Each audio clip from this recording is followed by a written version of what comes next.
Hi there, Carrie Varela here. I am the owner and founder of the Reiki Healing Society, and I feel so grateful to be sharing space with Michaela Daystar of Heartscapes Reiki for this episode of Reiki Women Podcasts. Unfortunately, Bronwyn Logan can't join us today, but certainly she will be joining us on future episodes down the road. Today in our podcast episode, Michaela and I felt really inspired to talk about how to develop more integrity within our practice of Reiki and how we like to kind of segment out that conversation around integrity on a lot of different levels and looking at it, systematically, holistically, and getting more in touch with this really beautiful energy of integrity and what it's brought to our practice. So I'm really excited about talking about this with you today, Michaela. Yeah, me too, Carrie. This was one of the first topics that you and I really connected over and had long conversations about and got into a lot of really interesting territory when we first met. And it's been really lovely to see this topic. I loved how you said the beautiful energy of integrity kind of weaving through our conversations on this podcast. It's really kind of come through in a lot of the conversations that we've already had. So it feels good to kind of weave those two things together and bring it more intentionally, more explicitly into this conversation, this ongoing conversation we're having here on Reiki Women. So good. So Michaela, what do you think integrity means to you? Like when you just kind of look at that word, and I'd love to hear about, what layers of meaning do you put into that word and how does it guide your practice? Yeah, absolutely. For me, it really begins with being specifically when we're working with Reiki, but of course, in connection with all of life as it flows from there. For me, it comes down to how much am I in alignment with the precepts? How much am I truly living my life as much as I can in a given moment from the perspective of the precepts and the guidance that they provide us? And, I find more and more that when I'm able to really settle into the perspective of releasing my attachment to anger, to fear, rooting into gratitude, being true to my way and my being diligent in all of this, and ultimately coming from a place of deep compassion for myself and all of the ugly parts of myself included. And then from there, deep compassion for others, including others who I don't like or I don't want to be around, but truly, coming from that place of compassion is when I feel the most in integrity. And that shows itself in very specific moments, very specific decisions that we make on a day-to-day basis in our lives, and specific ways in which we handle difficult situations that come up, difficult feelings that come up, the way that we might have to set up boundaries or, say no to things that don't feel in alignment with living our lives as an embodiment of the precepts. There's countless ways that shows up on the day-to-day decision-making level of my life and my business. And I think what was really helpful in our previous conversations around this is that we laid out, a number of categories, a number of areas of life that it's valuable to look at integrity and to, perhaps even create some sort of diagnostic around, to what degree do we feel in integrity inside of those areas of life. And so we thought that we, could just kind of go through those categories and just give some examples to make it more concrete and a little bit less abstract. So if you like, I can get us started with an example. Yeah, go for it. Yeah, so the first area of life that we really felt it important to start with when looking at integrity is our relationship with ourselves. In Reiki and life, the first place that we can set a boundary, that we can set ourselves to being grounded, that we can really make decisions from that compassionate place is with ourself. I take the perspective, and this, comes down to me through my teacher, but also through my personal experience and practice, that truly all Reiki is self-Reiki, that it is a practice for personal development, for deepening our relationship with ourself, and in that sense, deepening our integrity with ourself. And so, one example, a simple one is that being in integrity with myself in terms of my Reiki practice includes being in regular practice. It includes walking my talk and cultivating, whatever regular practice looks like for me in my life, committing to it, being true to it. And when I'm not able to fulfill that commitment, being honest with myself about that and about why, coming back onto course whenever possible. And in doing that, I really find myself able to catch a lot of the things that, I would really identify as problematic learned behavior, for example, or triggers that are in my life that cause me to react in ways that really don't feel in integrity, that are more about, a hidden fear or a hidden jealousy or, any of those hidden places we'd rather not look at. But when I stay true to my personal practice and true to my belief and my knowledge that Reiki is about self-development before it's about doing anything for with other people, then I'm able to catch those things. I'm able to course correct. I'm able to sit with myself and ultimately be in greater integrity with myself and with others. That's beautiful. Yeah. So what's the next area of life that we feel is important? Yeah, so I think another area of integrity that it really brought up this topic for me was in relationship to culture. And it is really, I feel like a disconnect or lack of integrity to the source culture of Reiki that has really inundated the Reiki community and most mainstream Reiki communities. That has been something that has really been disturbing for me for a while now, and is ultimately something that led me, um, you know, to disconnect from the certain style of Reiki that I was practicing at the time.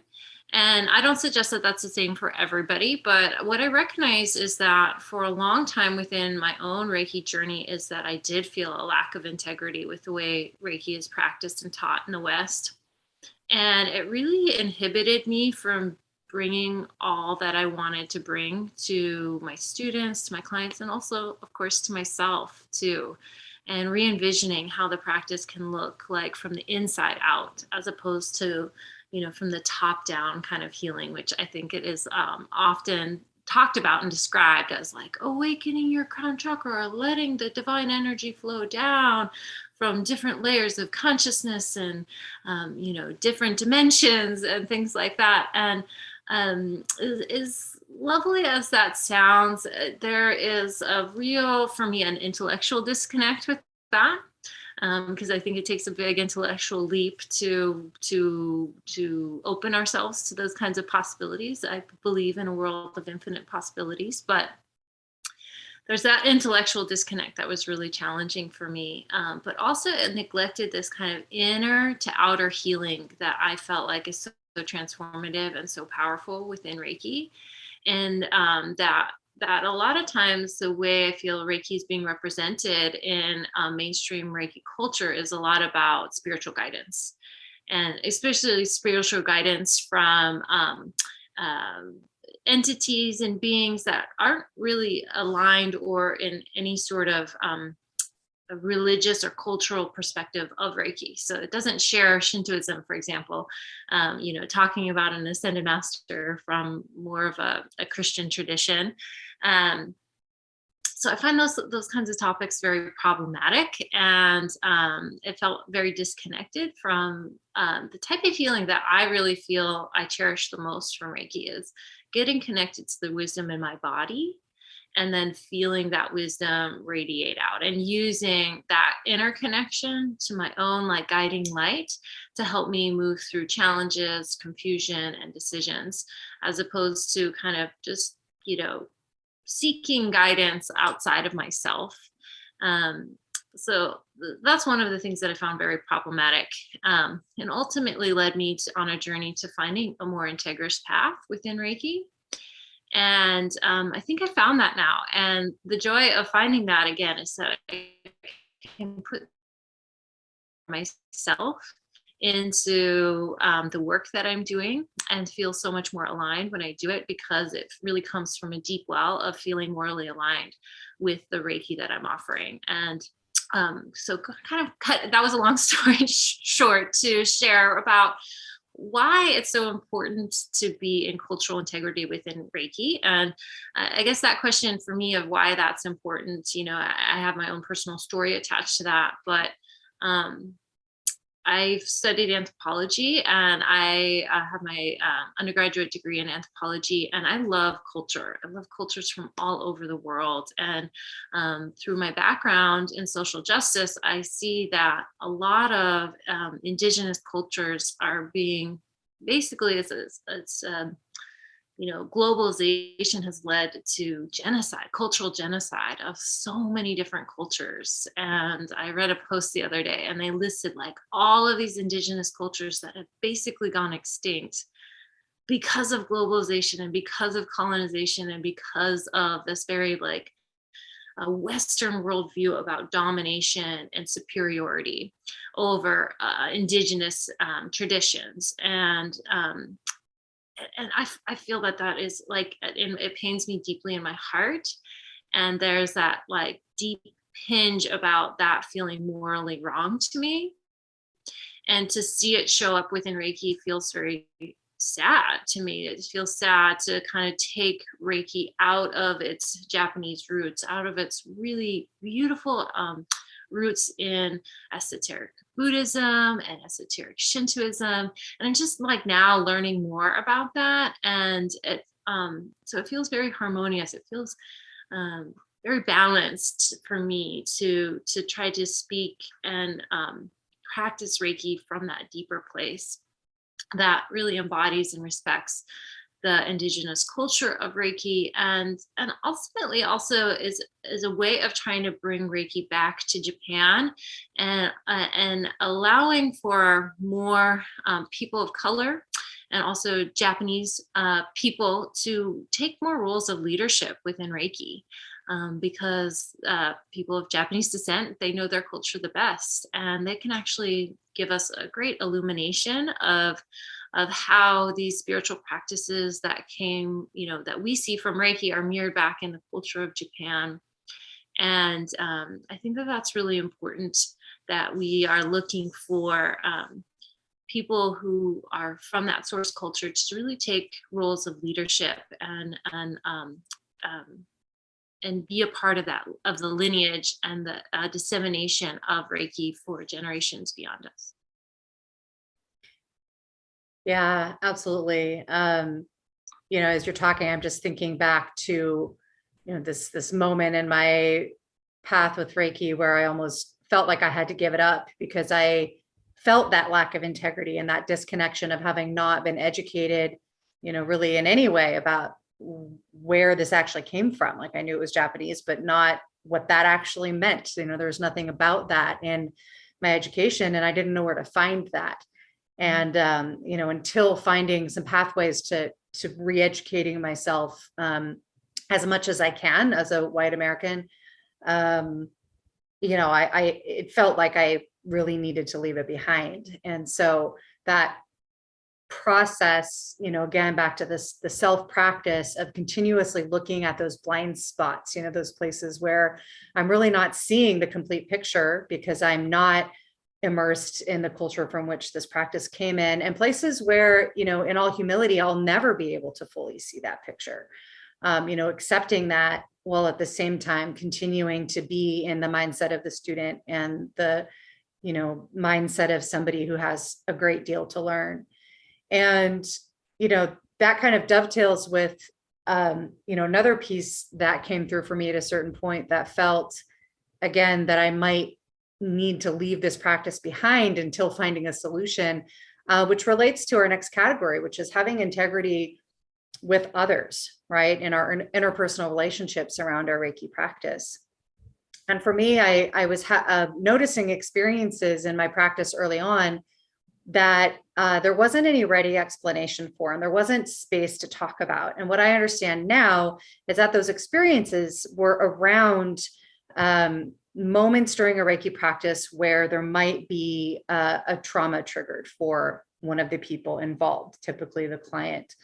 And, we have this perspective inside of a lot of Reiki communities that says that Reiki can cause no harm, and that, whatever happens inside of a Reiki session, as long as we set our intention correctly and we know that Reiki can cause no harm. So whatever happens inside of that session must be for the greatest good and highest healing of everybody involved.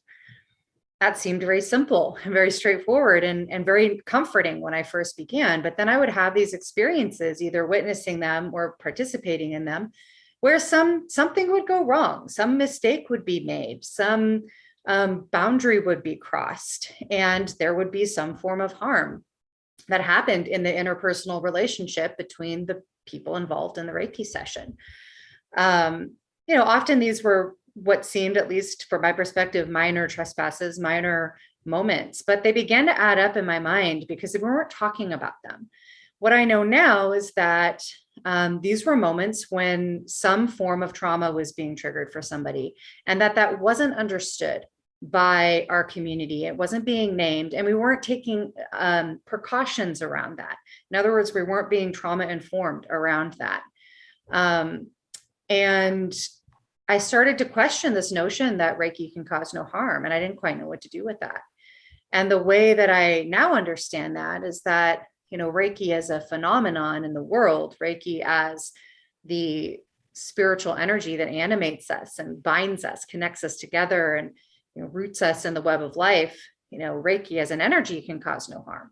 But Reiki as a system of practice enacted by people with other people, there is always the space for harm to occur between people, because we're complicated and we make mistakes and we have our ego get involved, and we can't always know and understand what's going on for another person.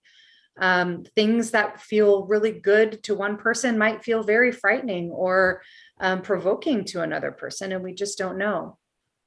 And so when we think about being in integrity with other people inside of our Reiki practice, there's many ways in which that looks. Certainly it connects back to what you were just speaking of around cultural integrity, right? Like being in integrity around our own identity and our own relationship to the practice relative to the people that we're working with. And another example of that is, as much as we can, being trauma informed in our practice. And there isn't a whole lot of conversation about that in our community. And so that's a conversation that I've been, really stirring up wherever I can. It's a conversation that you and I have had. And it's something that I've created quite a bit of work around, including a class called Cultivating a Trauma-Informed Reiki Practice. And it's really a deep dive into 10 elements of being trauma-informed that we can work into our practice as practitioners to consistently create a space of safety and trust, and generating a sense of control that people have over their own experience and the opportunity to give consent. And so that's been a way that I've really had an opportunity, to be in my own self-practice, be aware of the places where I've made mistakes, make amends for them where I can, be aware of the places inside of me that get riled up, that get triggered, that I can be in better control over, and to be in better integrity with the way that I interact with other people. And that's an ongoing, lifelong process. And it's a place that requires us to shift our mindsets as well as our behavior. But it's so worth doing. And I found that, since digging into that lens, I walked into it with actually quite a bit of fear, realizing, oh no, there is harm that can happen inside of a Reiki session. And maybe it's harm that I myself am going to cause. I had a lot of fear around that. Again, almost gave up my practice as a result. But what I found is that by confronting that directly and educating myself and just getting in the habit of being in particular practices, shifting some mindsets around how I understand what Reiki is and how to share it with people, that fear isn't there anymore, right? Because I know that, number one, I'll probably still make mistakes. I know what to do about it. I know how to recognize it. I know how to come back into integrity around those mistakes. And I've made it a habit to be in practices that create much less likelihood that those mistakes are going to happen. And it's been really exciting and really fun sharing that with other people, and finding a lot of people are hungry for that perspective, and for, an understanding of how to do that within their own practice. So just one really strong example of how we can be in integrity with other people inside of our Reiki practice.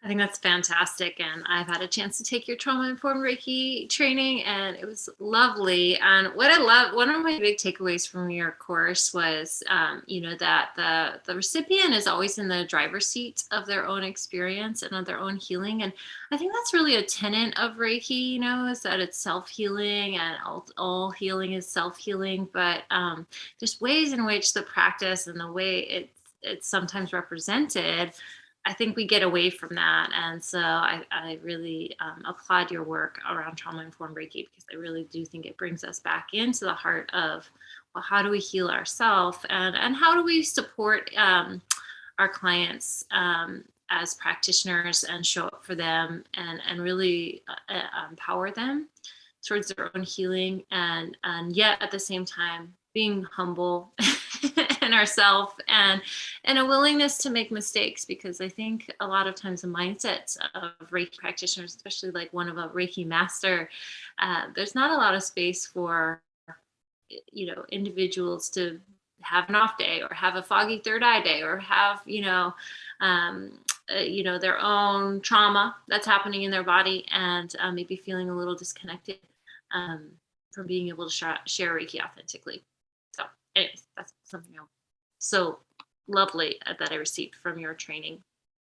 Um, but one of the other aspects of integrity that we spoke to was just about integrity for business. And, this is something that I'm really passionate about, is that a lot of times I feel like Reiki naturally attracts people who are givers, they're healers, they're extraordinary individuals in their own right, who have a passion for serving others.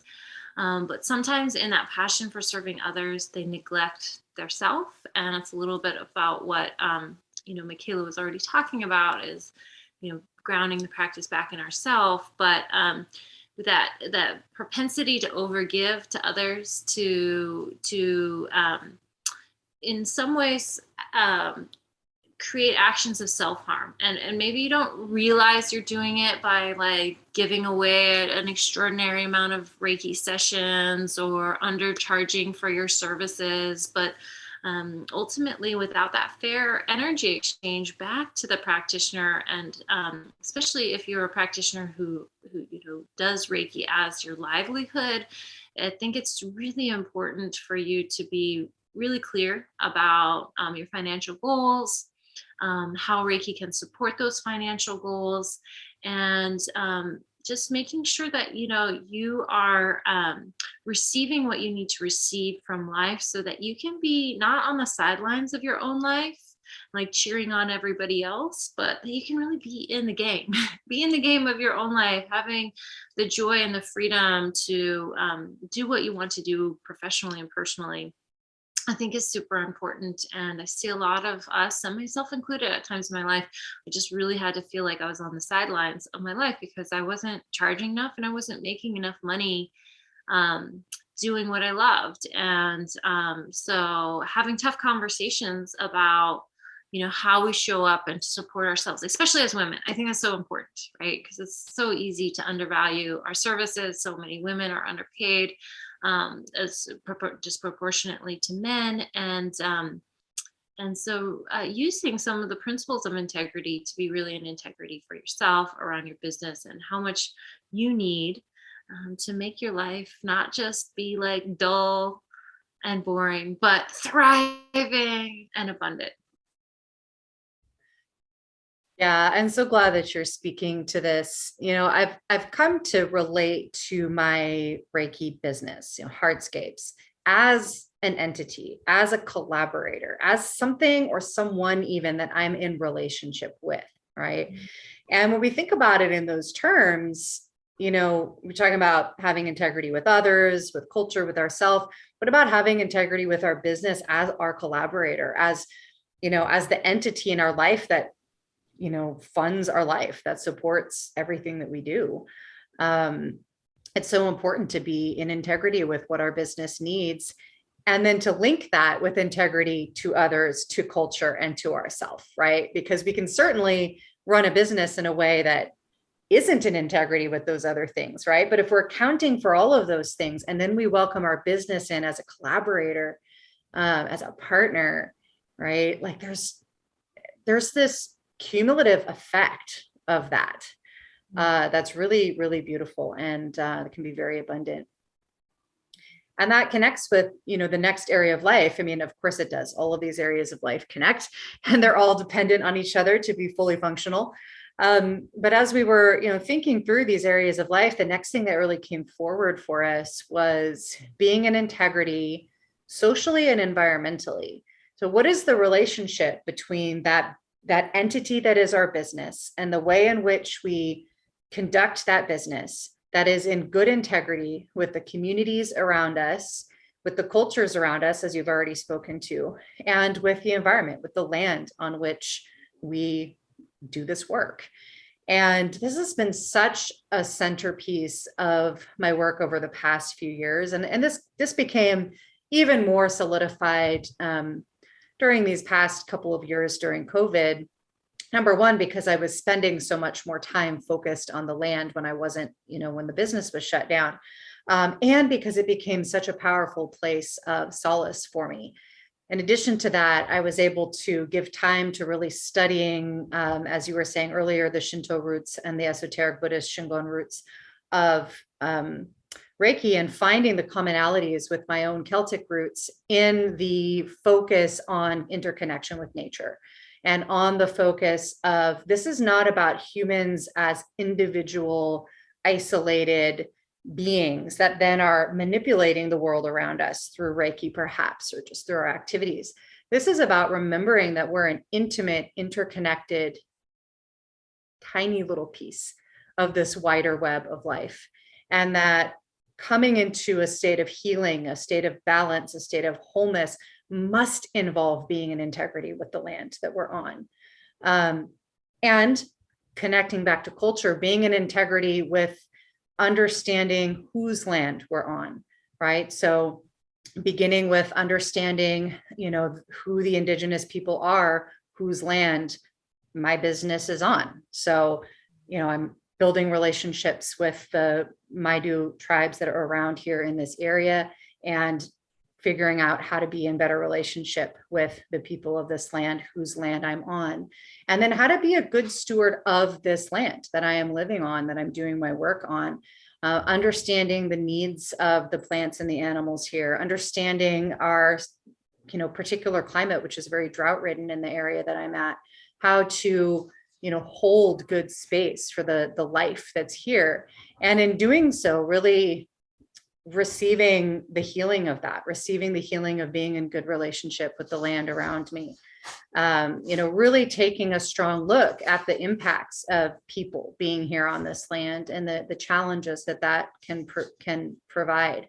And then seeing where I can offer back my energy, my time, perhaps my money, from that business, the resources of that business, going back to helping this land be in good stead. Mitigating that impact in a little way. And this can happen in so many different ways. We all live on different types of climates, different types of land, different situations. This has to happen at the teeny tiny level of, my backyard is right there. I have a garden. I tend it organically, and how can we tend the specific land that we're on? And then beyond that, how can we be in relationship with the environment beyond that and be good stewards of that? And again, this is not just about giving outward of ourselves. It's about being in relationship, and it's about being in the practice of the system of Reiki, understanding that that is intrinsically a practice of interconnection, and it's intrinsically a practice of remembering that we're not isolated, we're not just our own self, and therefore our responsibility is not just to our own needs and our own success, but our responsibility is to the web of life that we're a part of, and where can we take small or large actions that positively impact that. We have to ask those questions as Reiki practitioners, as humans, really, right? But we really need to look at that from the perspective of practicing the system of not only because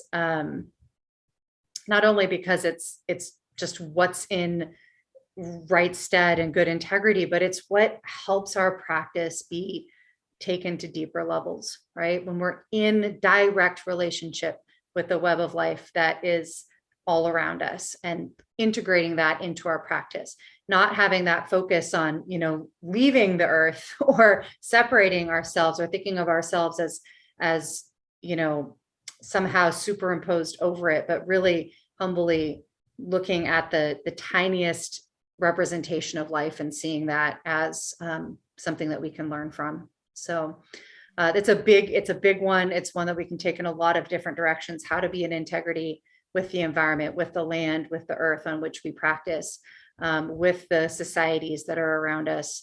But it's one that we really need to look at and really benefit quite a bit from taking a look at. Yeah, I love that one. And that one's also a real important aspect of my business and really at the essence of the design of the Reiki Healing Society and what I envision. I'm still building my business, but creating it on a bigger level. And, having studied the intersections between social justice, environmental sustainability, and then also healing, that there's a lot really to say about those three interconnections. And for me, what is really relevant about social justice and finding more integrity around social justice and environmental issues is also about wild animals. And if we espouse this belief that Reiki is wholeness, or Reiki brings us back to our true self, or that you could consider Reiki to be soul energy, um, that when an animal on this earth goes extinct, it's like we're losing a piece of our soul, losing something that we can never gain back. Um, and I think that's such a tragedy. And what's a really big win for me is when, like, especially in these conversations around integrity or making a bigger impact, is that when you can, like, um, serve a lot of different core issues with one thing. And so for me, my core issue is environment, or helping a species on the verge of extinction. Because when we give back to organizations like my big organization that I donate to through my business is World Wildlife Fund, and they're helping save animals on the brink of extinction. So those most vulnerable of extinction, that organization is there serving that greater good. And also they're creating a lot of conservation, which is good for the environment. It's also good for indigenous people, because a lot of times these areas of land that have unique habitats also have indigenous roots. And so there's just like a lot of really common values that I find. And then one other thing I could say about the World Wildlife Fund is that it contributes to something that's universal. And that's something that I also really believe in as an aspect of how I want to give back, is something that, all of us, no matter if you're on the other side of the world, we can all still have that common value around not wanting these endangered species to go extinct. So that's why I also want to make it easier for others too, because I think like what we're talking about, Michaela, I mean, I don't know about you, but this has been like a deep dig inside of myself to identify my core values, to address those things where I feel like I felt out of alignment with integrity, and then rebuilding based on a better foundation of integrity. And so I just firmly believe in giving back to wild animals. And so that's why I donate $1 for every Reiki session that I provide. And I also, throughout the year do events and other ways in which I donate to the World Wildlife Fund. And I made it really easy for other people to join me in that pledge, and just jump in and you can donate $1 for every Reiki session you provide. And what's really cool about doing that together is that together we make a bigger impact. And that's something that I'm really, really, really passionate about. And so for anybody who's listening, just a little overwhelmed by the topic of integrity, please don't be out of don't get overwhelmed by it, but just making those subtle shifts here and there, and then finding like those places in our life where we can kind of overcome our obstacles by making like collaborative choices, like, or finding those areas of intersection, and then really looking for organizations that really feed those intersections and feel most supportive to you and to your, ways that you want to give back. Yeah. That actually, that brings up another piece that that kind of flashed through my mind and then went on out to the garden as I was talking about it. But that I wanted to circle back to, given what you just said about collaboration, which is, we're thinking about having integrity socially. One of the things that I think is really degrading to, us as practitioners and as people, something we've talked about on this podcast before, which is the ways in which the pressures of capitalist and patriarchal society pushes us into relationships with each other that are more around competition and hierarchy and, standing out and separating ourselves from each other rather than being in collaborative relationship with each other.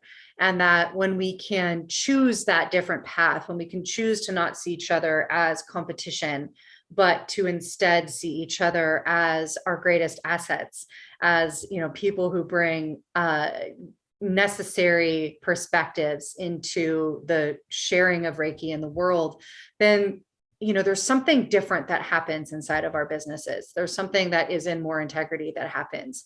And it's one of those places that when we're in our self-practice, we can be more aware of. And I just wanted to share an example that happened very recently. Through this work around trauma-informed Reiki, I wrote a manual for the class, which you've received. And I've, been advised to try to make it into a book, into an official book. And I'm definitely interested in that. And so I've been kind of looking at the groundwork of how to do that. And I connected with another woman who also runs a podcast. And I was recently interviewed on her podcast. And in the course of our conversation, we found that we both share this passion for trauma-informed Reiki. And she's actually been teaching to that for quite some time. And she said that she has a book coming out in October. And this is embarrassing to admit, but I feel like I need to be transparent here in this community that we're building.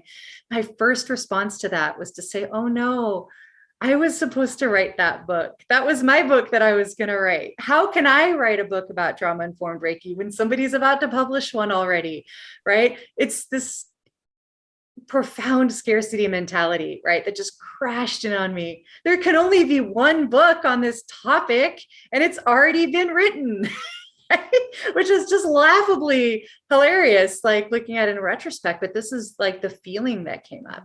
And because I'm in practice and I know how to catch myself in these thoughts, I pretty quickly became aware that like, that is a thought that is absolutely rooted in capitalist scarcity thinking. And that is exactly the kind of thought that I need to purge from my mind, because it is absolutely in the way, not only of my business, but in our collective liberation from these chains that we've been put in through these oppressive systems. And through the conversation with this woman, I found, first of all, her book is, from a very different angle, right? It's a very different book. Of course it is. It's a beautiful, amazing book. I cannot wait to share it with our communities.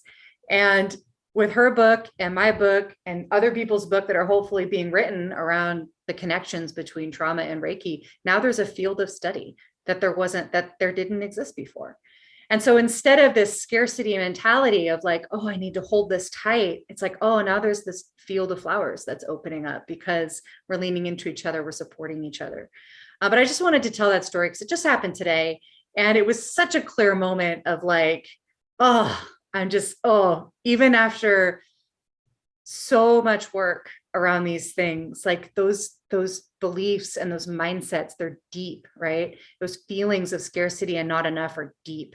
And when we come into integrity with each other, with, a justice mindset, with a liberatory mindset, a co-liberatory mindset, then we can shake those off and we can build something that hasn't existed before. And so I love being able to be in these conversations, right? This podcast, these conversations is building something that didn't exist before. And it's only because we're able to open to each other as collaborators rather than competition that we can create these conversations. So I just really invite everybody listening to really take on that kind of mindset and to look at where in your community you can be collaborative, and not to think of yourself. We talked about this on another episode, not to think of yourself as being so isolated, because that's toxic. Yeah. Totally. Yeah. Yeah, I really agree with all of that. And that's one of the reasons why I built the platform of my business on collaboration. And I just really want to encourage everybody out there to, to find not to be an island to yourself, and not to just continuously like take on certifications and new things, but like really to find your lane and then stay in that lane. But like, you can join hands, you can link arms with other people who have different skill sets, have different point of views, different gender identities, so many different things. And that like that, adding different voices to the choir just amplifies, the conversation, the enlightenment that really can happen when we come together as equals, rather than through, like you were saying, hierarchies and just behaviors that are really linked to like our fight or flight instincts. And I know that I kind of deal with those emotions almost every day. I'll be completely honest, like those competitive edges within me, and it's some part of just wanting to do my best and to succeed. And so I've also found that it's really important for me to just acknowledge those feelings when they arrive, and just be with them until like I can soften around them and hopefully not act from that place. But for many years, I just tried to stuff them down, be like, pretend like they didn't exist, but they exist. And they fester and They fester, they fester, them. fester. And it's one of those things. If we were talking about medicine that helps us heal our sense of interconnection, I think collaboration is one of those amazing tools that we can lean into, and it's a great way to maximize our impact and create more exposure, and really amplify, the things that matter to us within Reiki. Absolutely. And so that speaks to our final topic of this very wonderful conversation. It's about how to have integrity towards Reiki. And this is one I think is so fascinating. And I don't know, we've talked about it, but it's an analogy that I haven't used yet in this podcast. But I kind of think of learning Reiki as like learning how to play poker. And you can learn it like, super quick, but to play the game, to be in that, it takes time. It takes a lot of inner work. It takes a lot of times looking at those places where we're maybe not in integrity, and trying our best to figure out a way to be in more integrity. And I haven't said this yet, but it is really important for me to say, like, I'm not coming at this conversation and integrity from like a holier than thou, like, or up on a pedestal kind of place. It's like I've had to navigate this question of integrity in a lot of different ways. And I think there's times in my life where integrity has really like shut me down, because I just didn't feel a sense of integrity, or didn't feel this inner permission for me to move forward with something or in some direction. And it really took until I came back into my center and recognized, like, like that the work is really from me outwards. And so to start with me, and then that would always be one of those things that helped me move through any of the blocks that I was feeling. But back to integrity with Reiki, I feel like this is also a really important topic as it relates to social justice issues and issues around cultural and spiritual appropriation. But what I'd suggest is one of the greatest ways to be integrity with Reiki is to know what Reiki is, and to really have a solid understanding of what you are sharing, understanding the core elements of what Reiki is, and making sure that you are integrity with that and how you show up, especially teaching others Reiki, because that's the big disconnect that can sometimes happen. And I've seen it happen within some circles within mainstream Reiki, is that, a lot of conversations around Reiki is whatever it is you think it is.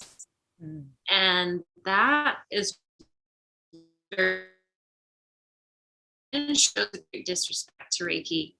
is to not really understand Reiki and then to teach it to others and then teach them to not understand it. And that's one of the ways in which our lineage gets broken.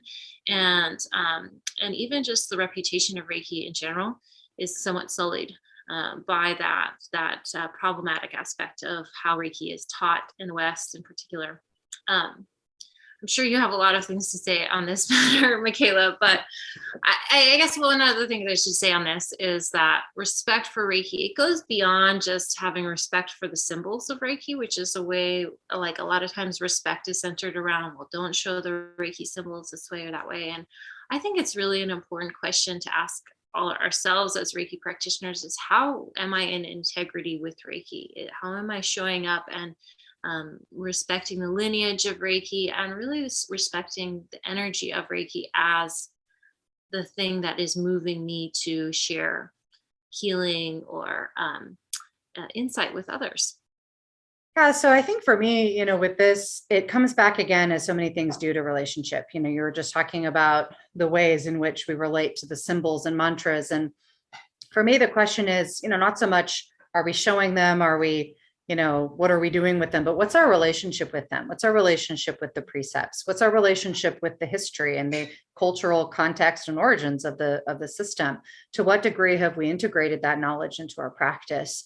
And what I find is that when we're not in relationship, when we're in a more transactional relationship, say with the symbols and mantras, it doesn't actually really matter whether or not we're showing them or saying them. I mean, a magic word doesn't have much power or use outside of the relationship that we have with the energy that's represented by the word. And so, for me, it's like, again, to what degree have we formed a relationship with these origins and brought them into our lives in a way that's respectful and in integrity and in relationship? And yeah, so I think I'll just kind of leave that there of because this huge question of what it means to be in integrity with Reiki as a cultural phenomenon, as a historical moment, and as an energy, as a spiritual energy in the world. Those are kind of almost two sides of the conversation. And maybe we'll cycle back to that question of how to be in integrity with Reiki as a phenomenon in a future conversation. Yes, absolutely. So hopefully sometime one of these days, Michaela and I are going to dissect all of these different levels and offer some more support of how we can go into each one of them and kind of unpack, our sense of integrity within each one of them, or maybe identify which core segments might have a little bit less integrity than you want. But I'd love to just wrap it up by saying, again, integrity is such an internal process. It's such a heart-centered process. And so if any of these conversations today or any of our conversations through the Reiki Women podcast shut you down or feel disconnected from your own beautiful bright light within you, reach out to somebody and reconnect, because when we're in that place of shutdown, it can be a really painful place. And really the medicine for that is interconnection and reconnection to each other. And in that conversation around integrity, I think it's also really important to say that you can't determine if somebody else is in integrity or not. It's really just an internal process that brings you more freedom. And so that's really the core of what we want to share in that. It's just that finding more integrity brings you more freedom, more personal freedom. I love that.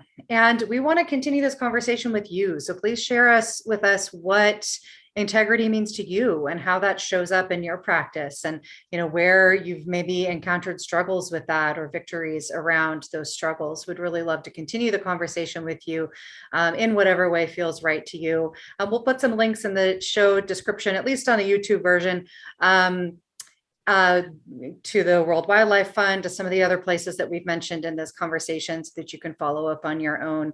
I'll put information about the Cultivating a Trauma-Informed Reiki class that I mentioned, which is coming up again on June 4th. So we would love to have you on board for that if you can make it. And until the next week, the next time that we get to be with you on this podcast, we hope that you are deeply provisioned for the journey that you're on. And we look forward to being in this conversation with you again soon. Thank you so much. Have a great day. Bye Bye. bye.